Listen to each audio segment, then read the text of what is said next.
Madame, Monsieur, bonsoir et bienvenue dans Question Éco. Dans sa dernière enquête de conjoncture auprès des industriels, Banque El Maghreb a assuré que la production a repris dans l'ensemble des branches d'activité, exception faite du textile et cuir.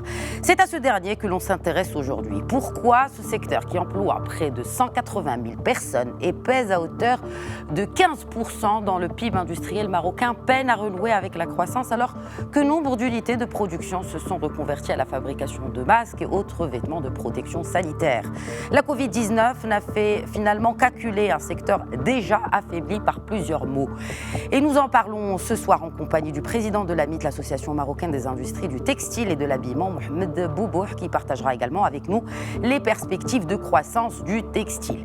La situation critique que vit ce secteur aujourd'hui est également relevée dans une autre étude, celle qui vient d'être dévoilée par Inforisc, un cabinet spécialisé en renseignement commercial sur les sociétés marocaines. Et on y apprend entre autres qu'en 2020, les branches d'activité les moins impactées en termes de baisse de chiffre d'affaires seraient les télécoms, l'agroalimentaire et la santé. Prévisible, vous me direz, mais ce qui l'est moins, c'est le ratio d'entreprises ayant bénéficié du mécanisme de soutien d'Aman Relance versus celles qui sont éligibles mais qui n'en ont pas profité. Amine Diouri, directeur études et communication d'Inforisc, nous dévoilera les principales conclusions de cette étude ô combien importante pendant cette période. Ce sera donc en deuxième partie de Question Éco.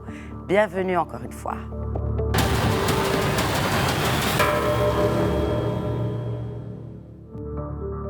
Fragilisé par les accords de libre-échange avec la Turquie, laminé par la crise sanitaire, le secteur du textile et de l'habillement au Maroc est de plus en plus mal en point. Détail avec Ilham Brada.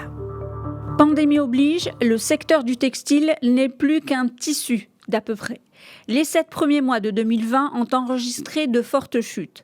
Selon l'Office d'échange marocain, les exportations textiles et cuir, tout marché confondu, ont enregistré une baisse de plus de 29%, soit 15,8 milliards de dirhams, contre plus de 22 milliards de dirhams l'an dernier. Le segment des vêtements confectionnés réalise la baisse la plus importante, soit moins de 34,7%. Les professionnels à travers l'AMIT tirent la sonnette d'alarme, d'autant plus que les exportations du Maroc vers l'Union européenne se sont effondrées de 42% sur les 5 premiers mois de 2020 par rapport à la même période en 2019.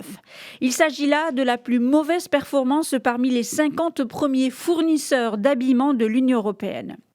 Même constat pour le marché local où la baisse dépasserait les 50%. Les articles de sport seraient les seuls à tirer leur épingle du jeu avec une hausse de 17% à l'heure où le prêt-à-porter féminin dégringole de 30%.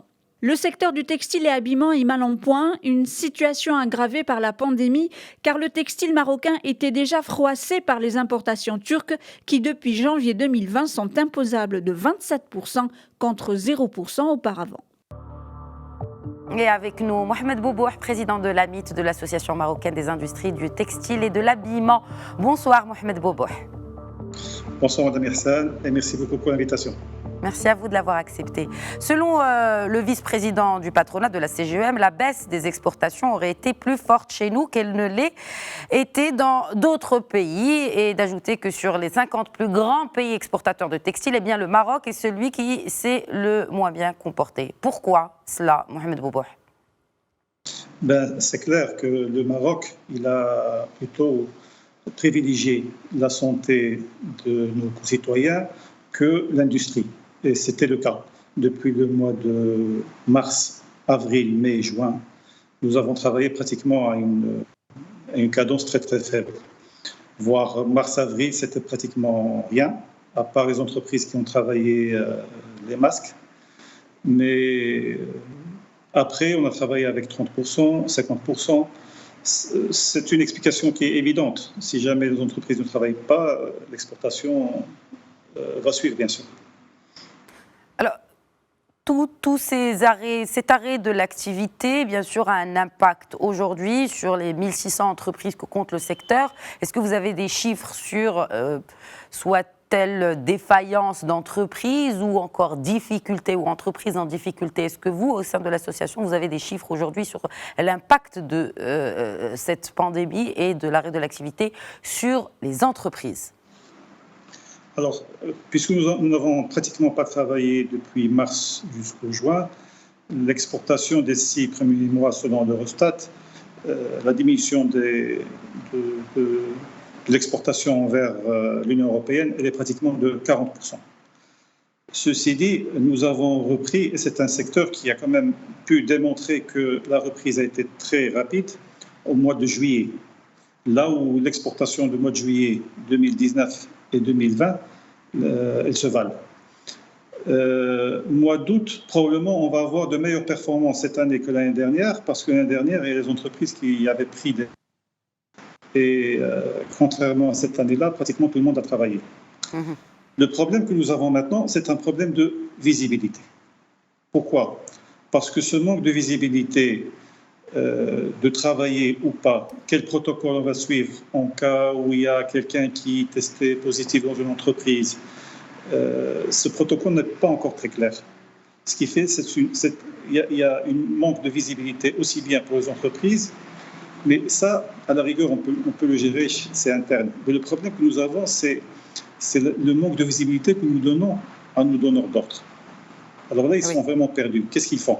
Est-ce qu'ils achètent du tissu pour l'envoyer pour les entreprises marocaines en sous-traitance ? Est-ce qu'ils achètent plus de produits finis en Asie et d'autres pays ?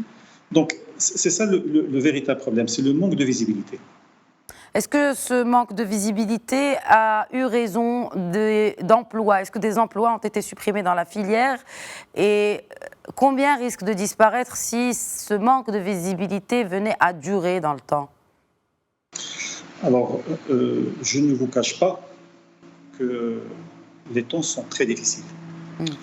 Premièrement, nos donneurs d'ordre, ils ont pris un coup, je dirais, sans précédent. Et en même temps, je dirais aussi que les entreprises qui travaillent directement avec les marchés en général, ils vont suivre exactement leur tendance. Si jamais la température n'est pas bonne chez nos donneurs d'ordre, ils vont suivre exactement chez nous. Ceci s'explique aussi, moi je dirais, de la température que nous sommes en train de vivre. Et par conséquent, malheureusement, il y aura de la casse. Combien, Mohamed Boubouh, selon vos estimations? Nous estimons entre 30 et 40%. Alors, ça fait pour beaucoup cela que sur 180 000 quand même. Exactement. C'est pour cela que des mesures d'accompagnement doivent absolument être à l'ordre du jour de tout le monde. Et l'industrie, non seulement textile habillement marocain, mais l'industrie en général doit avoir, je dirais, un accompagnement très étroit de la part des pouvoirs publics. Oui, mais quand vous parlez d'accompagnement, il y a bien sûr ce programme, mécanisme de soutien d'Amman Relance, en l'occurrence, qui a profité à plus de 15 000 entreprises. Quel est l'impact de ce programme de soutien, de ce mécanisme de soutien mis en place, rappelons-le, dans le cadre du comité de veille économique? Quel est l'impact sur les entreprises de votre secteur, du textile? Moi, je dirais que c'est un mécanisme qui est très très bien. Beaucoup d'entreprises ont bénéficié, mais malheureusement, je dirais aussi, beaucoup d'entreprises n'ont pas bénéficié. C'est un produit qui est destiné pour, je dirais, atténuer la dette entre entreprises. C'est très très bien. Mais malheureusement, il n'y a pas que le programme relance qui doit être mis en place. Et surtout, moi, je dirais qu'il faut avoir un programme relance, surtout, je dirais, plus adapté à l'industrie. C'est-à-dire ? Ça, c'est un. Je dirais que le coefficient 7 d'endettement dont le programme relance se base, moi, je pense qu'il y a beaucoup d'entreprises qui ne peuvent pas s'aligner à ce mécanisme-là. Par contre, il n'y a pas que ça. Pour nous, vous savez très bien que nous sommes le premier employeur marocain.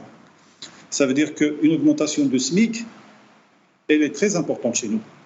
C'est pour cela que dans cette conjoncture actuelle, la vérité, il faut absolument revoir cette augmentation de SMIC à l'année prochaine. Et là, je lance un appel, il faut absolument avoir une réunion entre le chef de gouvernement et les syndicats, parce que là, on doit être tous conscients que le report de l'augmentation, c'est dans l'intérêt de tout le monde. Vaut mieux un report et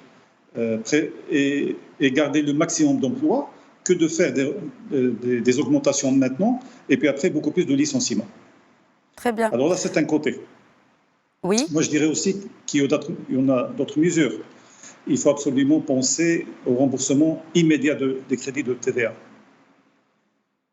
Ça, c'est un point très important et on peut l'avoir sans problème.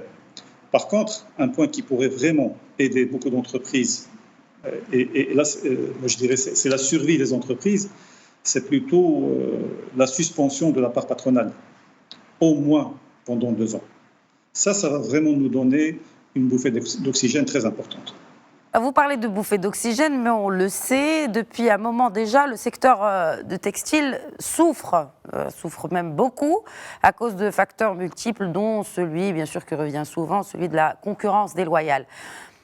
Est-ce qu'aujourd'hui, on est capable de développer un taux d'intégration de cette filière, malgré tous ces freins, malgré tous ces handicaps, pour créer plus de valeur ajoutée déjà pour le secteur, et aussi, naturellement, des emplois qui risquent d'être détruits à cause de toutes les raisons que vous venez de citer?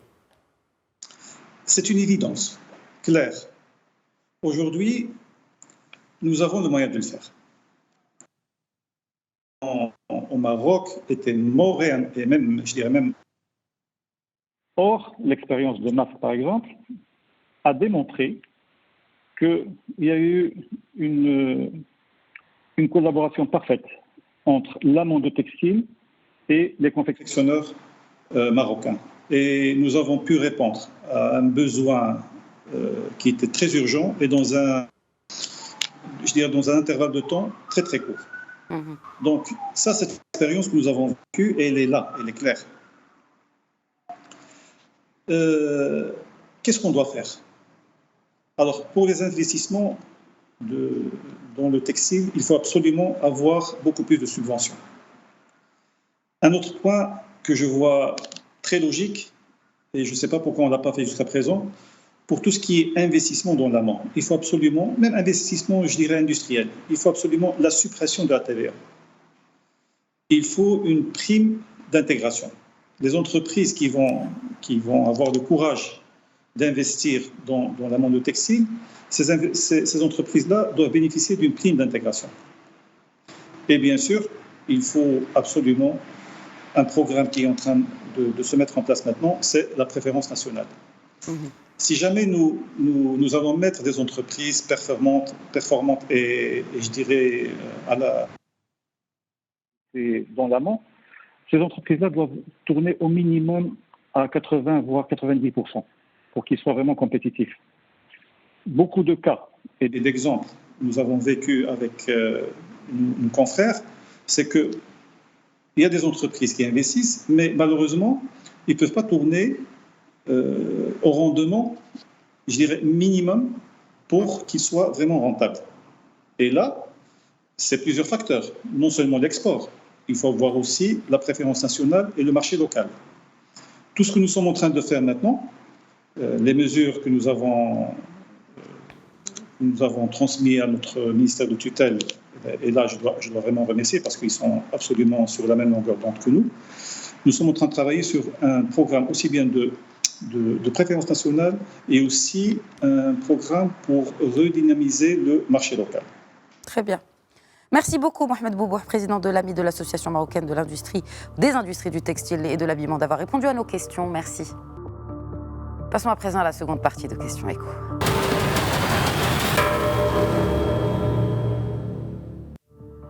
La Covid-19 et les risques sur les entreprises ainsi que les prospections, c'est un sujet signé Ilan Brada. Donner du tonus à l'économie, redémarrer l'outil de production, sauver des milliers d'emplois en péril, la machine économique doit continuer. C'est l'objectif que s'est fixé le Maroc depuis le début de la pandémie. Lors de son discours du trône, le roi Mohamed VI a annoncé la mise en place d'une enveloppe de 120 milliards de dirhams, soit l'équivalent de 11% du PIB, sur une période de 5 ans. Le but est de permettre la redynamisation de l'économie et la généralisation de la couverture sociale pour les Marocains. Un fonds social est ainsi créé pour faire face aux répercussions sanitaires, économiques et sociales de la pandémie sur les citoyens et sur les opérateurs économiques. Dans son discours, le souverain a annoncé la création d'une agence nationale. Sa mission consistera à assurer la gestion stratégique des participations de l'État et le suivi de la performance des établissements publics. Pour insuffler un nouvel élan à l'économie nationale, l'exécutif table sur 5 axes.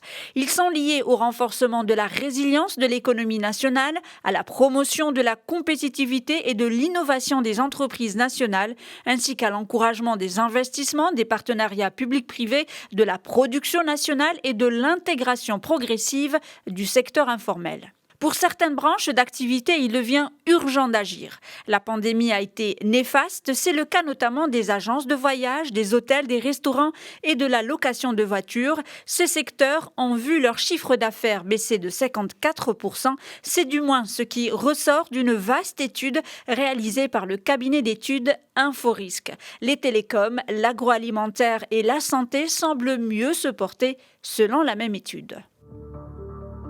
Et c'est de cette étude justement qu'il s'agit et que nous allons discuter avec notre deuxième invité, Amine Diouri, depuis Knetra, qui est directeur études et communication chez Inforisque. Bonsoir Amine Diouri. Bonsoir Khadija, merci de l'invitation. Merci à vous de l'accepter. Alors, on va bien sûr parler des résultats de cette étude, mais avant, pour nous rapprocher davantage de la méthodologie qui a été adoptée par le cabinet Inforisque, qui, rappelons-le, justement, traite de la data des entreprises marocaines.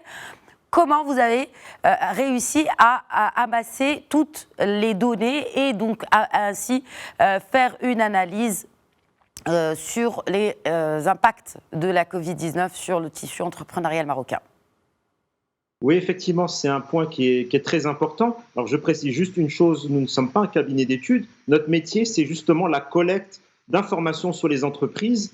Nous sommes un data provider et donc l'idée, c'est que nous collections des signaux de données provenant de différentes sources, les sources légales évidemment, mais provenant d'entreprises, provenant d'institutions publiques, provenant de banques, de la CCG, etc. Nous collectons de l'information qui est publiée, que nous collectons, que nous analysons, et grâce à cela, nous en tirons un certain nombre d'indicateurs, d'analyses qui permettent de mieux comprendre et surtout de chiffrer certains éléments liés à la crise. Parce qu'aujourd'hui, on parle beaucoup de la crise, on parle d'éléments, mais on n'a pas d'éléments quantitatifs réels pour apprécier la baisse de chiffre d'affaires, les défaillances réelles, l'impact sur les délais de paiement. L'objectif de cette étude, c'était justement d'apporter des chiffres beaucoup plus fins et précis sur l'impact de la crise actuelle.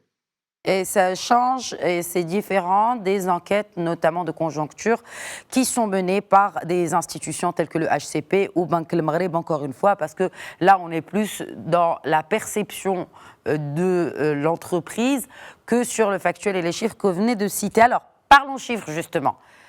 Qu'est-ce qu'on peut retenir en termes de chiffre d'affaires des entreprises et ces défaillances que vous venez de citer? Oui. Quels chiffres devons-nous retenir de cette étude? Alors, quelques éléments clés, effectivement, si je devais synthétiser. En termes d'impact chiffre d'affaires, ce qu'il en ressort concrètement, c'est qu'en 2020, les entreprises anticipent une baisse aux alentours de 30% de leur chiffre d'affaires. Donc, évidemment, l'impact est énorme. Si on devait chiffrer concrètement ces 30%, ça représente presque 400 milliards de dirhams de perte de chiffre d'affaires par rapport à 2018. C'est absolument gigantesque. En termes de délai de paiement, on constate que les entreprises ont beaucoup plus de difficultés à recouvrer. Les délais de paiement se sont allongés en moyenne de 50 à 60 jours par rapport à ce que c'était avant la crise. Et je rappelle quand même que les délais de paiement avant la crise étaient déjà très élevés parce que je rappelle que les TPE souffraient des délais de paiement de 200 jours. Là, on rajoute 60 jours supplémentaires. Donc voilà, il y a une situation supplémentaire qui s'ajoute. En matière de défaillance d'entreprise, je rajouterai une chose, c'est qu'aujourd'hui, les chiffres que nous collectons ne correspondent pas à une réalité, pour une raison très simple, c'est qu'aujourd'hui, nous percevons des chiffres de défaillance qui sont très bas. Et malheureusement, ça se voit aussi dans d'autres pays, mais pour une raison très simple. La première raison, c'est que les tribunaux de commerce ont travaillé au ralenti depuis le début de la crise Covid en mars, ont même été à l'arrêt, il y a eu les vacances judiciaires, la reprise se fait lentement et beaucoup de dossiers ont été déposés, doivent être traités, ça c'est le premier aspect. Il ne faut pas oublier que le gouvernement a mis en place un certain nombre de mesures, des mesures jusqu'à fin juin qui étaient des perfusions pour ces entreprises, justement leur permettre de survivre. Évidemment, par la suite est venue d'autres propositions comme Daman Relance TPE qui sont venues prendre la place de Daman Oxygène, mais malgré tout, c'est une perfusion qui a permis aux entreprises de tenir, disons, quelques mois. Il faut rappeler qu'à fin septembre, la proposition des banques de pouvoir reporter les échéances de crédit prennent fin à la fin de ce mois. Donc on verra à partir de début octobre concrètement les difficultés d'entreprise à payer à nouveau les échéances bancaires qu'elles doivent. Et c'est là qu'on verra réellement l'augmentation des défaillances d'entreprise. En regardant de plus près les chiffres et les conclusions de cette étude, quelque chose a vraiment attiré mon attention, et notamment sur le nombre d'entreprises qui sont éligibles à bénéficier de Daman Relance et qui restent très loin de celles qui en bénéficient aujourd'hui. Alors, je ne porterai pas de jugement sur le nombre aujourd'hui d'entreprises bénéficiaires. Déjà, c'est très bien que 15 000 entreprises bénéficient de cette mesure. Ce que je dis simplement, et ça rejoint un peu l'analyse de la CGEM il y a quelques semaines, quand elle disait que les nouveaux encours d'Daman Relance et TPE, ça devait représenter entre 60 et 70 milliards de dirhams.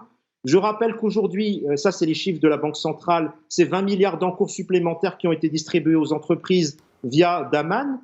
Je rappelle qu'aujourd'hui, 15 000 entreprises en bénéficient. Nos calculs ont fait ressortir que, compte tenu d'un certain nombre d'indicateurs de santé financière, il y aurait presque 50 000 entreprises qui pourraient bénéficier de Daman Relance, donc 3 fois plus. Et finalement, quand on rapproche les encours délivrés aujourd'hui et ce qui devrait être, on se rapproche des chiffres de la CGEM en termes d'encours que devrait représenter Daman Relance et TPE. Donc oui, il y a un potentiel encore important d'entreprises qui peuvent bénéficier des programmes Daman Relance, TPE et Relance, évidemment. Alors, évidemment, avec l'augmentation des délais de paiement, des retards de paiement, est venue s'ajouter la question des impayés. Aujourd'hui, on le sait, les différentes sources, les différents partenaires que je côtoie et qui me parlent justement de cette problématique, ont vu effectivement leur impayé augmenter de manière importante. Ce qui manque aujourd'hui, et c'est là-dessus qu'on essaye d'apporter des solutions concrètes, c'est d'apporter de la visibilité en termes de data sur ces impayés, sur qui sont aujourd'hui les entreprises mauvais payeurs, les bons payeurs, ceux avec qui on doit davantage travailler plutôt que d'autres. Et c'est ça effectivement ce qu'attendent aujourd'hui les entreprises, c'est qu'on leur apporte des solutions concrètes, de la visibilité, parce qu'aujourd'hui ce qui manque c'est la visibilité. On ne sait pas, on est dans un environnement qui est mouvant, tous les jours les choses changent, de nouveaux indicateurs apparaissent, parfois en termes d'amélioration, souvent en termes de détérioration. Et donc, ce qui manque, c'est avoir de la visibilité pour pouvoir justement évaluer son environnement et surtout évaluer sa contrepartie. Donc, on ne peut pas avoir vraiment de perspective de fin d'année?